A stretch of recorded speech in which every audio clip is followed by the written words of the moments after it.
Saltha petrol পাম্পের পাশে যে বিশাল পেট্রোল প্রত্যাশীদের দীর্ঘ লাইন, তারা আসলে পেট্রোল পাওয়ার জন্য তারা এই প্রায় হাজার খানেক মানুষ হবে যারা পেট্রোলের জন্য লাইন ধরে দাঁড়িয়ে আছে। তারা মূলত পাট খেতে পানি দেওয়ার উদ্দেশ্যেই শ্যালো মেশিন বা অন্যান্য ডিজেল চালিত মেশিনগুলো আছে সেগুলো পরিচালিত করার জন্যই তাদের মূলত ডিজেল প্রয়োজন। আর এই জন্যই তারা লম্বা লাইনে দাঁড়িয়ে আছে।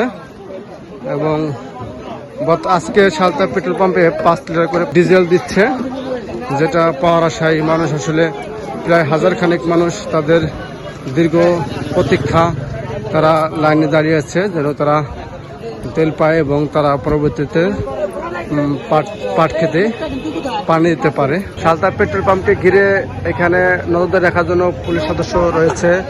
এখন পর্যন্ত আমরা জানতে পারছি যে অন্ততপক্ষে 1000 মানুষ রয়েছে যারা আসলে তেল প্রত্যাশার জন্য সারিবদ্ধভাবে দাঁড়িয়ে আছে। এখান থেকে শুরু করে সালথা বাজারের আগ পর্যন্ত লম্বা লাইন। কখন আসছিলেন? আসছিলাম 4টার সময়। 4টার সময়। এখন কত বাজে?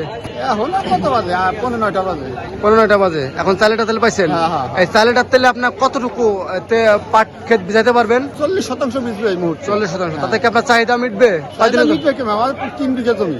কয়দিন চালাইতে পারবেন এই তেল দিয়ে? একদিনও চলবে না আমার এই তেলে। 5 লিটার। কতক্ষণ অপেক্ষা করার পর? 3 ঘন্টা পর। এখন হলো লাইনে কত লোক আছে আনুমানিক? এখন আনুমানিক 1000 আছে। সরকার আমাদের তেল দিচ্ছে, হ্যাঁ, তাতে যতদূর সম্ভব এরা পাবে আশা করতেছি। এখানে মানুষ সারিবদ্ধভাবে দাঁড়িয়ে আছে এবং এখানে সামনে পর্যায়ক্রমে সবাইকে তেল দিচ্ছে, ডিজেল দিচ্ছে।